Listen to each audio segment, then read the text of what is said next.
Welcome back, warriors. Yay! We are so excited for this week's episode. We are going to be talking all about how our anxiety relief, our coping mechanisms are not one size fits all, and that it's okay to change up what we use and the strategies that we pull to based on what's going on with us. Yes. As ever evolving humans, we can also evolve our practices.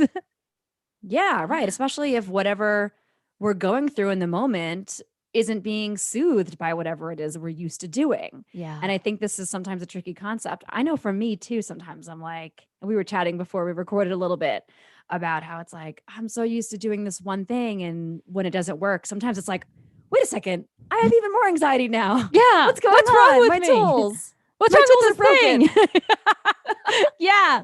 Yeah. Or I've had tools that like totally saved me at some point, right? Like they felt so good. They made me feel so much better, right? And then I get really attached to them. It's like, oh, they made me feel so good at this point. They're always going to make me feel this way. I can't ever leave them. Yeah. No, Yeah. it's so funny because you and I talk all the time about somatic holds and hand to heart. And I was just when you were just saying that, it reminded me of this moment just a few weeks ago when I had my hand on my heart. I was feeling anxious. Or Bertha was hanging out just below the surface. And so I was trying to nip her in the bud before she reared her face, her full-fledged look at me. And so I put my hand on my heart and I started, taking some centering breaths like I do. And man, did it not do the thing. Yeah. It didn't do the thing. I'm like, after about 5 minutes, which normally that's like my go-to amount of time, I give myself nothing, just nothing. I'm like, what's going on? Somatic hold? Yeah. My somatic hold needs a somatic hold. My somatic hold is experiencing anxiety. Oh my goodness. Yeah. But that's it. Like I am super attached to somatic holds too. Like that is my go-to practice. Like even thinking about doing anything first, it's like, no, but it doesn't always work. Right. Exactly. Yeah. So let's dive right into this. What are you going to share with us today? Yeah. So, I was thinking about this topic a lot because in recent times, I've really allowed my practices to change a lot, especially like during the pandemic. They kind of have to change sometimes when new things happen. But what I was realizing was that I first realized like I was really attached to my practices, right? In my early 20s, when I was seeking support with anxiety, even in my mid and late 20s, I got really attached to yoga and different practices of yoga and mindfulness. And they were always my go-to. And it wasn't until I think my like late 20s where I was going to like hatha and vinyasa classes and I wasn't feeling it. And it was feeling stressful and like a chore to go to these classes. And I was like, oh, what's wrong with me? And I kept like getting more anxiety about it. And then I found yin yoga and I was like, yeah, I love yin. So yummy. and that was the aha moment for me of like, oh, maybe at this time in my life, I actually need to slow down and sink in. And so that was the beginning of me having the awareness that my practices could change. But I feel like at the time, I was still pretty limited to like, it's in the yoga and mindfulness realm and that's it. But basically what happened was in 2015, my dad was diagnosed with pancreatic cancer, right? And so we know that's a bad cancer. Like there's not a lot of hope there. And then from like 2015 all the way to 2017, I just had like so much stress. So my dad was diagnosed with cancer and eventually he came home for home hospice. But also in that time, my boyfriend of 5.5 years and I decided it was time to call it quits. So I was going through a really big breakup. My dad is, very ill in front of me. And then my brother became very ill. And then shortly after my dad passed, my grandmother suddenly passed pretty quickly. So it's a Wow. lot. There's a lot of stress there. There's a lot of grief there. And then, like, I'm not exaggerating, within about a 10-month period from the time my dad passed, we had, I don't know, 10, 12 different family members and friends pass from a variety of things, but mostly cancer. And so it was like, it was a lot, right? It was almost comical at some point. Like, I'd come home and my mom said, I'm like, oh, who died now? Wow. Like, and then on top of that was the 2016 election. So Ooh. yeah, there was a lot. And, what started happening was I would try to do any type of yoga, yin, vinyasa, hatha, in classes, at home, and it just would cause more anxiety, more discomfort. And I, would try to do these seated mindfulness practices. And again, it was like my body was so restless and it didn't want to sit. And it was just like absolute torture sitting for a mindfulness practice. Yeah.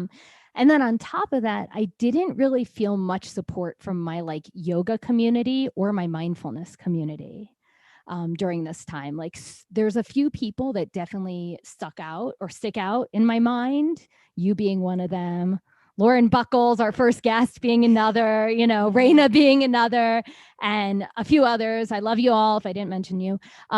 That were part of my yoga and mindfulness community that were supportive. But as a whole, as a collective, I felt like a lot of people were just telling me to look on the bright side and not really being able to like understand grief and pain and anxiety and just how hard what I was going through was. They were trying to like brush it off or get you to Yes, brush it off. yes. I mean, sure, we can say like, look on the bright side. At least you still have your mom or whatever the F people were saying. But like, instead of people just being like, wow, that really sucks. And I don't know what to say, but that sucks. Like, like I wasn't looking to be saved, but I also wasn't looking to be like, feel like I'm ostracized from my community or like misunderstood.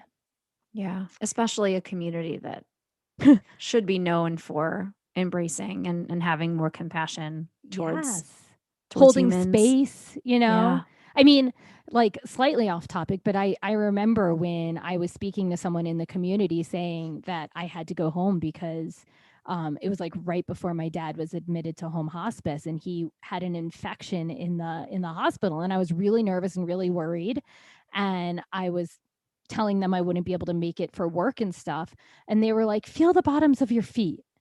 And I'm in the middle of like packing my clothes, getting ready to drive 2 hours to see if my dad's okay. And I was like, oh, this person does not get what's happening right now. And so what I started doing was I started taking myself for walks, right? I knew I could tell my body was restless. Yoga and mindfulness were not being supportive at all. And my body wanted to move. And so walking started to like help. And I did a lot of somatic holds and they were great, right? But there was just this like discomfort and grief and rage and loneliness and just feeling like nobody understood me, feeling like a shell of a person, right? And I knew something else needed to be added to this.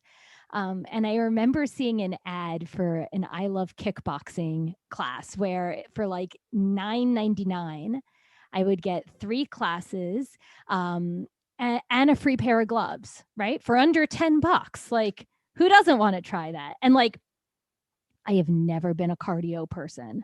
Like, I have always hated cardio. Like, I don't do that. That's why I liked yoga and mindfulness. It was like independent and I could go at my own pace and it wasn't cardio.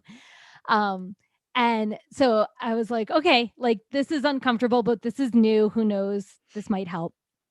And I went to the class and like it sucked. Like like we had to like run for the first like 3 minutes and I was terrible at that. Like you were like, no, yeah, just get my gloves and go. Right. And even after like the like 12 minutes of HIIT workouts that like my body was so not used to. And I had to keep taking breaks and everything. At the end, like they were just so nice and friendly and accepting in the community. And they were all happy to be there. And it was like people of all different ages and all different sizes and all different, just they were all different. And they all kept going. Right. So I was like, all right, there's something here. And so, I decided to go back, and basically I just became like kickboxing was what really helped me. Right. I like was like dedicated for a year and a half before I moved to Colorado. Um, and first of all, I felt like I had a way to process all of those really big, strong emotions. Like anger is not usually accepted in our community, Mm, right? Like when people are angry, other people are afraid to be around them. They don't help them process it. Um, yeah. and I mean, I had like rage. I mean, not on people, right? But I had this rage inside of me. I had just lost a lot in my life, and not a lot of people are helping you process it, and so in this kickboxing community, I felt like I had a safe outlet for my anger, for my hurt, for my loneliness, for my confusion. But it was also fun, right? And I felt part of a community, and the community accepted me. I found out that the owner of the kickboxing um studio, like she had lost one of her parents to pancreatic cancer, so Oh, she was wow. able to relate with me, and so it felt, for me it was just this huge moment of like, yoga and mindfulness has helped me, but I can go other places too that also offer me the support that I need. And so kickboxing for me like became my practice and actually became a way that really helped me in healing all of that pain and hurt during that time. Yeah. I mean, gosh, there's so much I want to unpack in everything you said. But I really appreciate you highlighting how how doing something completely opposite of what Yeah. always worked for you Yeah. helped you to process big feelings like pain, grief, and anger. Yes. Because I feel like I really felt what you just said at the end, where it's like the yoga and mindfulness community doesn't always embrace these feelings, or everything about it feels like this should just fix Yeah. your anger, right? Yeah. If you're sitting quietly, how can you be angry if you're moving through a flow and you have that independence that yoga and mindfulness provides you, right? You Yeah. get to decide which parts of the Yeah. practice you utilize. So then you should be able to find one of the millions of ways to practice in order to support yourself no matter what you're doing. But Mhm. what that really is a cage, Yeah. right? And it's Yeah. like you are already in this cage with all of this suffering and grief Mhm. and pure rage, and it's like you needed to literally punch your way out of that cage. Yes. Yeah. And that's such an empowering, incredible thing to hear about now. I mean, like you had mentioned, our relationship throughout when you were losing your dad. And I just want you to know that I learned so much about how to talk to grieving people because of you. Oh. And I don't know if it's not that I'd never suffered any loss in my life. Certainly never anyone as close to me as a member of my parental unit. Yeah. And it's so hard for somebody who doesn't have that experience to mentally or emotionally process it. Right. And so I think what some of those folks were unhelpfully saying to you, especially from from the yoga and mindfulness community, it's like, Mhm. no, that's the wrong thing to say. And I don't remember what some of the early things they may have said to you were, but you were just so brave in putting yourself out there. I remember on social media, on Facebook, and just sharing articles and resources and coming from a place of so much love Yeah. after all the stuff that you had been through to be able Yeah. to try to help educate not just yoga and mindfulness practitioners and teachers, but your entire community about what it means to be near people who are Yes. experiencing rage and grief and anger and frustration, and these things are just so human. We should just all Yeah. learn them, and we aren't taught these things. For me. No. No. And I just want to, I value you highlighting that you needed something completely different and that you weren't afraid to go for it. You saw something, a great deal on a kickboxing class and you're like, all right, let's see what, Yeah. maybe nothing else is working. Let's change it up. And that's a brave thing to do because our practices can sometimes feel like a cage. I Right. know I've felt caged too. So, Yeah. um, yeah, I'm grateful that you shared this story because I'm sure so many anxiety warriors can relate in multiple ways to many of the things you just said. But Yeah. yeah, I just think you're brave. I love you. Thanks. I love you. And I did get help in learning how to communicate what I needed during the grief from, I'm going to plug a book right now. It's the book It's Okay That You're Not Okay by this woman Mm, Megan Devine, who experienced like immense tragedy, like in her, with her husband who's no longer around, and she had a similar experience where she felt like everyone wanted to tell her to look on the bright side, or everyone wanted to fix her feelings. And what it did was it made her pull away from more and more people. yeah. And, and so no one was willing to go in the darkness with her to help her get to the light. They just wanted to tell her that the light is there. Right. Yeah. And so that, Fix, fix, fix, fix, fix, fix, yes, fix, fix. fix, fix, rather than like, yikes, this is uncomfortable and this sucks. And I don't know what to say, but I'm here. Yeah. That's it, and that's the thing, is like I felt safe enough with you to share my experience when it was happening. And even like, I always talk about Lauren, because I remember like Lauren was saying some things that would have helped her, and I was Mm, like, that's not helping me. And honestly, like, she didn't run away when I said that. And to me, that just shows like what an incredible human being she is, because I was telling her, like, yo, the stuff you're saying to me is not helpful. And instead of her running away and waiting until I got better, she was like, okay, how can I be supportive to you?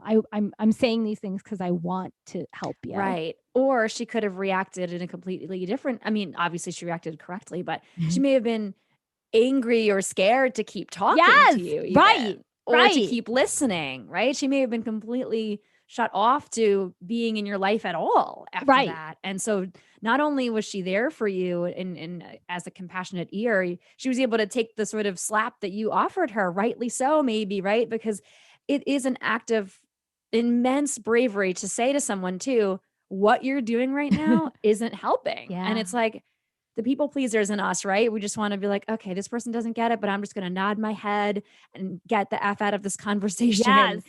But Right. you looked at her in the face and said, what you're doing isn't serving. It's Yeah. not doing it for me. Maybe it would have done it for you, or you think it would have, but it's not working for me. And so Right. that is incredible from Yeah. both of you. And you're right. She could have reacted with fear and been like, I'm afraid to say anything to Abby now. I'm Right. afraid of hurting her. I'm afraid of offending her. And Right. instead, like, you know, to this day, I don't even remember our conversations. I just remember how I felt with her, Mm. because she really showed me what it was like to be a friend, Oh, I just So got to chill. yeah, I love you, Lord. Yay. But I will, on a lighter note, when it comes to just like being able to change the practice and everything. The funny part that really happened for me was that kickboxing actually helped my yoga practice, right? Like, Mm. I was never able to really do splits before, and I wasn't really great at arm balancing until I did kickboxing.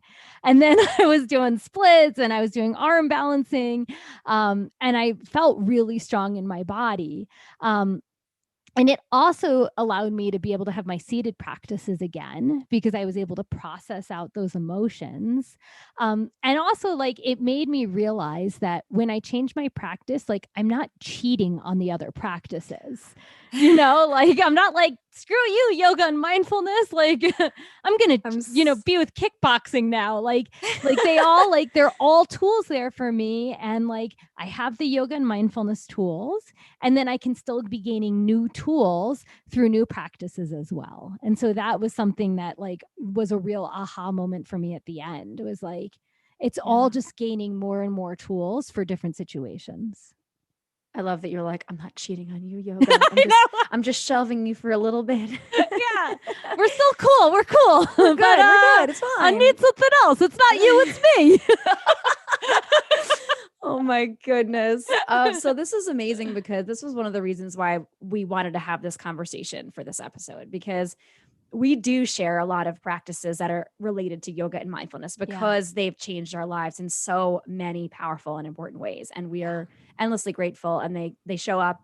It's able to show up for us when we need it very often. But as you rightly pointed out, it's not a fix. Just like nothing we talk about here is a fix. They're just suggestions, ideas, things for us all to be curious about, and to keep changing and trying as we change and try new things.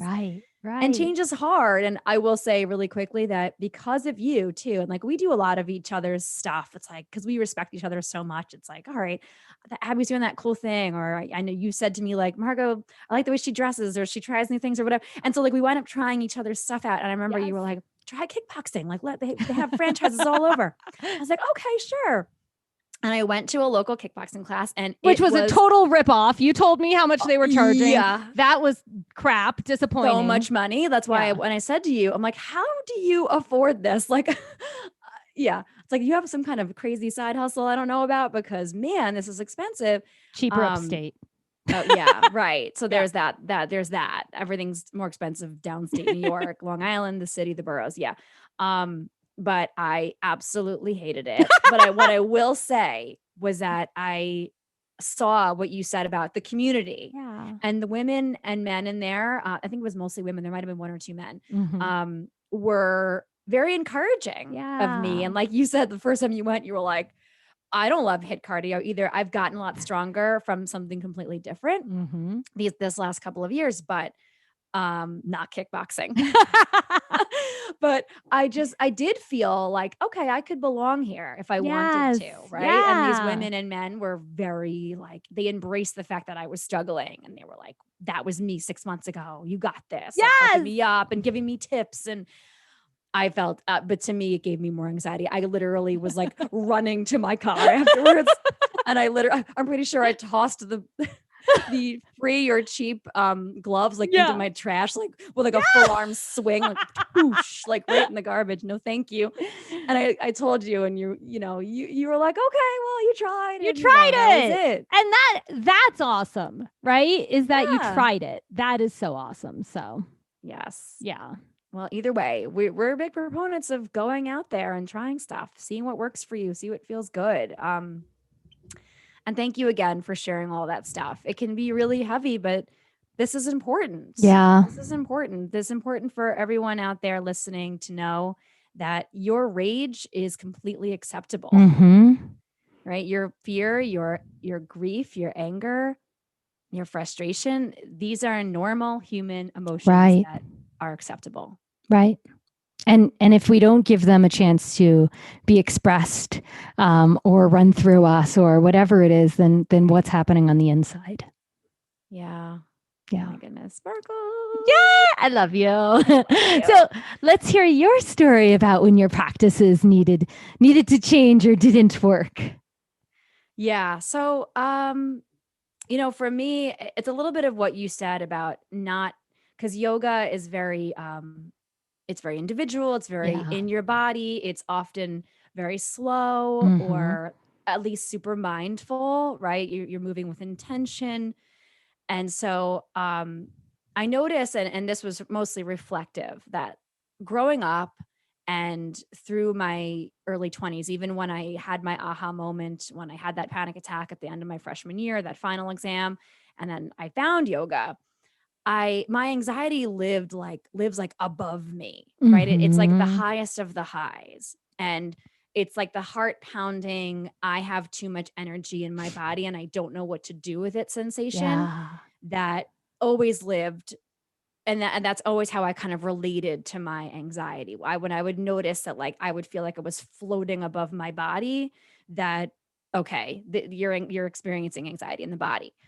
And so my answer to that then was to try to do the opposite all the time, which is to try to do the yoga and the mindfulness, right? To sit, to breathe, to move more mindfully, to place my hand on my heart and belly, to do all the things that didn't necessarily come natural to me for the first, more than half of my life. And so, Right. um, what I didn't realize until years later is that like I still have the option to do things that power me up, that always Mm-hmm. did serve me when I was anxious. Like I grew up dancing on the stage, and when I got to college, it was at football and basketball games with the team, and it it always served me and my anxiety.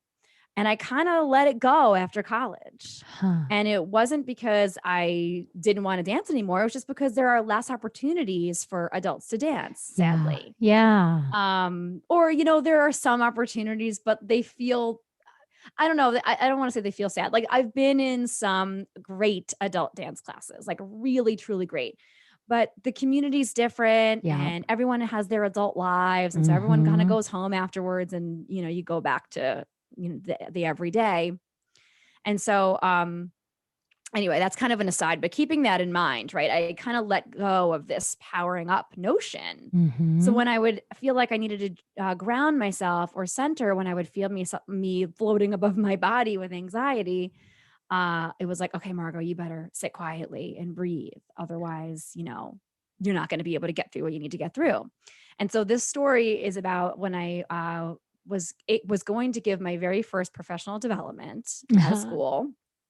And so, I had spent my entire career teaching kids in some form or another.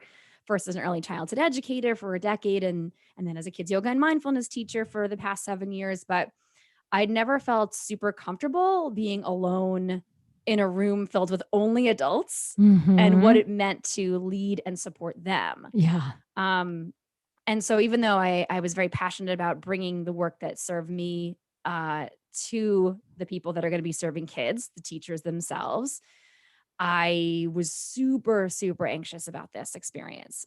But I also knew that I really wanted it. It was kind of like the good fear. I'm like, I'm scared, but I always know how to ground and calm when it's time. And once I'm out there, I'm good. So the day of the PD, I woke up early. I did my yoga practice. I did my morning mantras, my breathing meditations, all the things that normally worked well. And I don't know if I was just having an off day or not feeling quite myself, or just had so much anxiety about this Mm-hmm. teaching experience, that I really wasn't able to pull it together. But now it was time for me to get my stuff and get in the car and go. And I just felt so uneasy the whole car ride. I had a very long drive to the site, and man, nothing I did was helping. I unrolled the windows. I practiced, lots of long exhales. I was trying to just sort of practice speaking some of the stuff I wanted to say in my mind. Like these were some of my go-tos, Mm-hmm. and nothing was helping me. And so I'm like, okay, it's fine. When I get to the school, you're here nice and early, like you always are, to help continue to ground. You'll sit in the car, focus, practice for a bit. So I tried. I couldn't focus. My mind was just like, nope. I was scanning for threats. My Yep. freaking tools. They were Yeah. like, no, sis, not today, lady.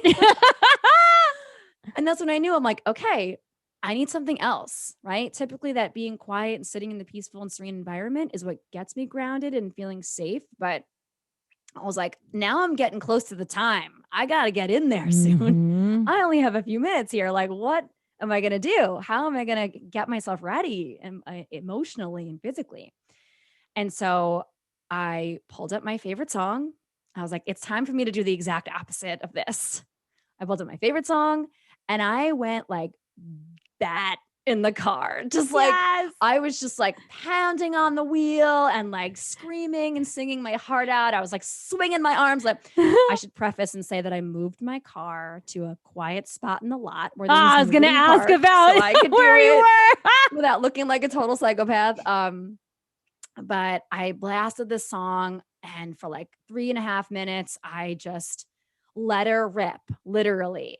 And afterwards, like I was sweaty and gross, and I was smiling from ear to ear though. And I felt so Oh, much better. And it was just like this light bulb moment where it was like, why didn't I keep yeah. doing this? Why did I stop doing this? Especially I think part of it was that I felt like I needed to not do that in order to keep myself calm before Right. teaching yoga and mindfulness to a room full of educators. Mm-hmm. And so it's like, I got to embody what I'm about to teach, literally. But Yeah. my body was like, no, no, no, no, thank you. Yeah. This isn't working. Like, try something else. And so what I realized after I did it, and I felt so much calmer, and Yeah. those exhales were natural. I wasn't forcing them, Right. right? Right. And what I realized is that I needed to give myself this energy boost instead of trying to force myself to be calm, which only gave me more anxiety when it didn't Yeah. work. Right. Um, it's when I realized that just because certain strategies work for me most of the time doesn't mean that it's always what my mind and body needs. Right. So now, like when I'm feeling activated, my step one is just ask myself a simple question. Am I high or am I low? Mm-hmm. And based on that, I can typically decide what I need. Do I need to do something that's going to boost me and give me more energy in order to calm Yeah. down? Or do I need to, is my energy just off the charts and I need to do something else? Right. Like, but that's usually my first go to is, am I high or am I low? And then I know I need to power up, I need to slow down. Mm-hmm. And yeah, so that was kind of, and then I Yeah. went in and I felt really good and I had energy. I was in a Yep. better mood. Right. Yeah. So, So okay. So I have like so many questions. I hope I remember them all. Okay. okay. I already just lost one. It'll come back. But okay. So wait. So first of all, what I heard when you were talking about that and you're doing all of the practices to help you be calm, you were like telling Bertha, calm down. Yeah, And Bertha I was like, was. no. Like, like you know how like when we just tell ourselves calm down or we tell someone calm down, it doesn't help. Like Which I Bertha never was do, like, but that's yes. not helping. You're telling me to calm down, and that's not helping me right now. Like, so Right. I heard that in the story. But first, probably most important question everyone wants to know: what was the song you were jamming to? I knew you were gonna ask this. It's my all-time favorite song, and it still is. It's Groove is in the Heart by D Yes, White. yes. Grooves in the heart. If you don't know this song, time to pull it up. Yes. We should do an Anxiety Warriors playlist. We should definitely do that. We should Yes. definitely do that. Gonna do that. All Let's do right. it. Okay, so that was like most important question. Yes. But then the other thing that I heard actually at the beginning of your story was how dance in a form was like in a sense was a practice for you. Mm-hmm. But you talked about community, which is also what I talked about, right? Mm. And you talked about how when you were in school, like you had a community, but then when you went to other dance classes after school, it didn't feel like the right community. Mm. Yeah, that's so true. And so Or I the was community didn't feel like whole, right. like a bubble. You know what I Yes. mean? Yes. And so then I was wondering, like, in your yoga or in your mindfulness or in your yoga and mindfulness, because sometimes they're the same and sometimes they're different communities, Mm-hmm. like, were those feeling like those bubbles, those wholeness until this moment when it wasn't serving you? At that time, no, not Mm-hmm. really. I Mm-hmm. mean, I feel like I only feel like a true bubble like community in the past 2 to 3 years. And this Yeah. happened well before that. So, Yeah. like, yeah, I don't think I really had that then either. Not really. Like, I had you and like a handful of people, Right. but nothing like what I feel like I have now. Right. So, Right. yeah. And so it's just really interesting how it could be the same practice, but depending on the community, it changes how the Mm, practice feels. Or it could be yeah. different practices in the same community. You know, it's like I'm just Right. hearing this community popping out in both of our conversations and how that also is supportive to us. Yeah.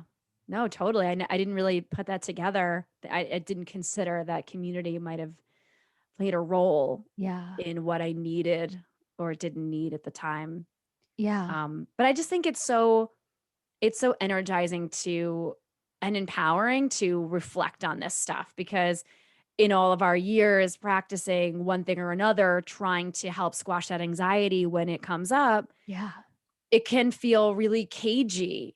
Yes. Cagey is the wrong word. I've been going back to that. Like, and now it can feel like, okay, you're in this safe container of what feels good usually and what works. And so Mm-hmm. when you don't have those things to be able to to pull to, Right. then what? Right. So the value of being able to say, I can expand my types of tools Yeah. to not just what I Yeah. think I should be doing, but what I actually need. And that might be completely the opposite Right. of what you think. And What you so for right. everyone, Yeah. hopefully you consider, right? Like when my anxiety is unable to feel any sort of relief, uh, maybe it means that it's time to start exploring different tools to add to my Mhm. bucket here. Mhm.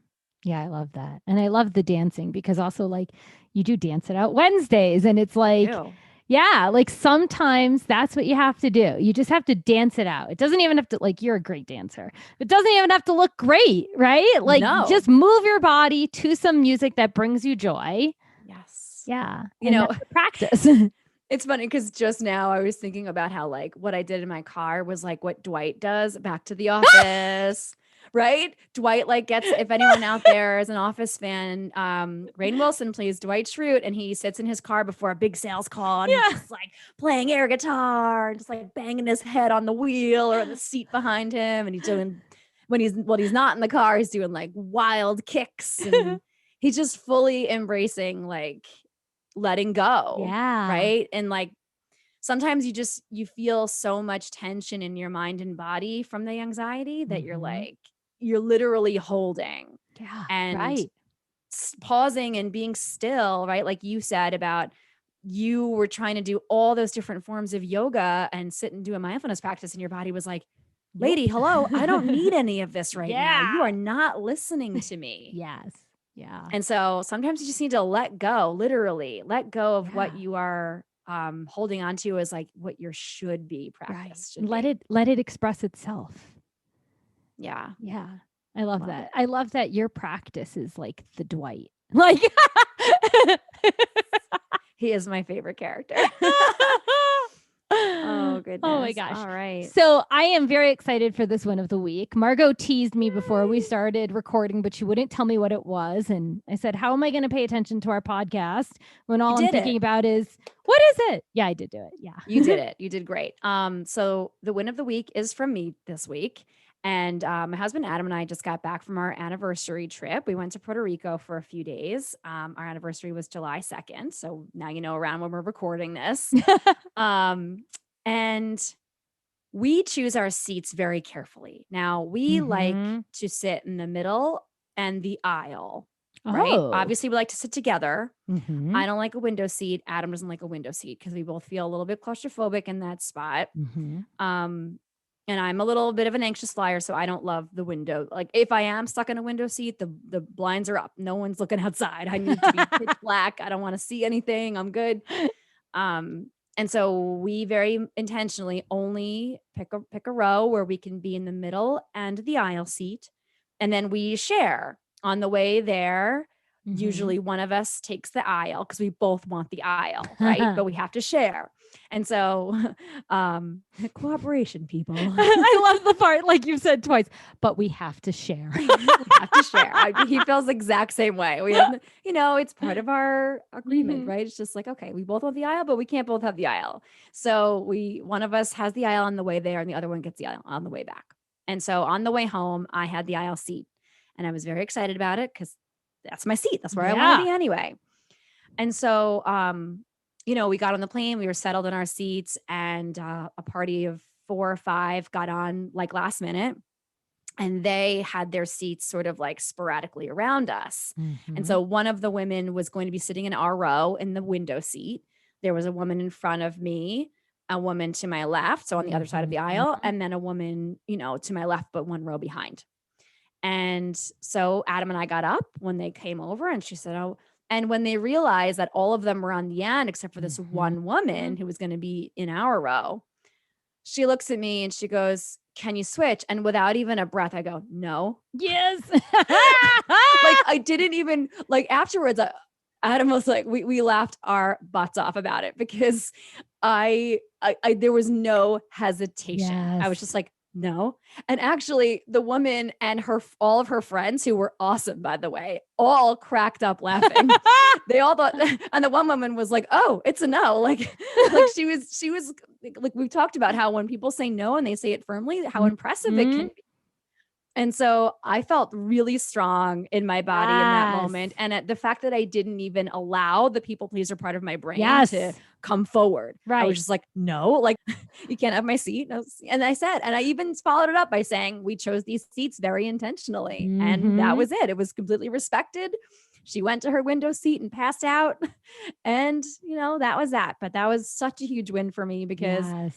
and I literally said to Adam on the plane, I was like, this is going to be my win this week. When Abby and I record, this is my Yay. win. Yeah. And he was like, oh, yeah, that's a good one. Because he knows too, like a small part of me might have been like, okay, fine, like we'll move so she can be next to her Right. friends and Right. I'll whatever. inconvenience myself so they can all be comfortable and happy. Right. Yeah. Exactly. And Yeah. nor depending on the circumstance, I'm all for Mhm. being a good citizen. And if I'm Mhm. in a good mood, okay, help people out. But on the plane, I have some anxiety and I Mhm. knew that I needed to serve myself in that moment and Yeah. not let go of the seat that we intentionally chose for us. So yeah, it was a I proud win love for it. me. I love it. And I mean, it is like we talk about the power of no, right? We talked about it with Mimi, we talk about it on our podcast, but simply just saying no is so hard. It's so hard. And then if there's a tone behind it, we got to explain like, I'm saying no for this reason. So you understand why. Right. And Right. we do it because we're nice people and we don't want other Right. people. Right. But like, it's so amusing how challenging it is to say no. Honestly, like I couldn't have even stopped myself if I wanted to. It Yeah. literally Yep. came flying out of my mouth. That was I Bertha. Bertha Bertha was was like, like, hell no. no. She was like red flashing lights, like smacking me across the face, like, tell her no, tell her now, tell her now. Oh, I yes. love it. I think that's huge. I think, anytime we Thanks. can set some boundaries and notice our people pleaser, like not getting the say of running the show, like Right. that's huge. I know. Twinkles. Lots of twinkles to me. All right. My goodness, this was such a fun episode. Yeah. We hope all of you warriors out there will consider some of the ways in which you cage yourself in to your Mm-hmm. practices, whatever they may Yeah. be, to help you squash that anxiety when it comes up.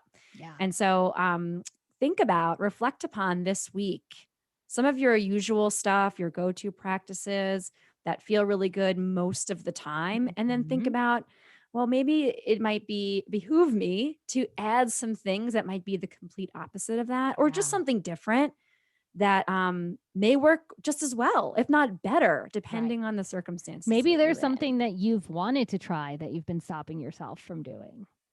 Yes. Yeah, you may go find some kickboxing. Mhm. Abby can tell you all about it. Yeah, it's exactly. Yeah. Or just throw on a great song and dance around, Yeah. right? Like these things too can sometimes feel really intimidating to you or Mhm. to us. I know that certain things I've tried felt very intimidating, but um if you can find the power, the strength that within yourself to say, Yeah. but it's going to help me in the long run to Right. add more powerful tools Or to I my know tool something I don't chest. like, Yeah, like you. and then you just don't do it again. Look, That's I only right. went to one kickboxing class, that was it. But you tried it. That was brave. Thank you, exactly. Okay, warriors. So we love you so much. Thank you for being here with us this week. We'd love to hear from you. Reach out to us at anxietywarriorspodcast@gmail.com. Let us know if you have any wonderful topic ideas, things that are on your mind or your heart that you'd love to hear us share stories about, or that you have questions about. If you think you'd be a great guest on the pod, we'd love to hear that too. And join our Instagram family. Yes. We are at Anxiety Warriors Podcast. And we have a lot of fun over there, or I have a lot of fun over there. And if you would love, like we would, to help our community continue to grow, we would really be honored if you consider leaving us a rating and Mm. review on Apple Podcasts. Just go ahead and smash that 5-star rating. Write us a couple sentences or a full paragraph or, a mini short story. I mean, we Yeah. love it. Read it all. And it means the world to us, and it means that we can continue to grow our community of warriors out there. Yes. Yes. So thank you all so much for going on this journey with us. We are so, so grateful you all are here. We love you. Till next time.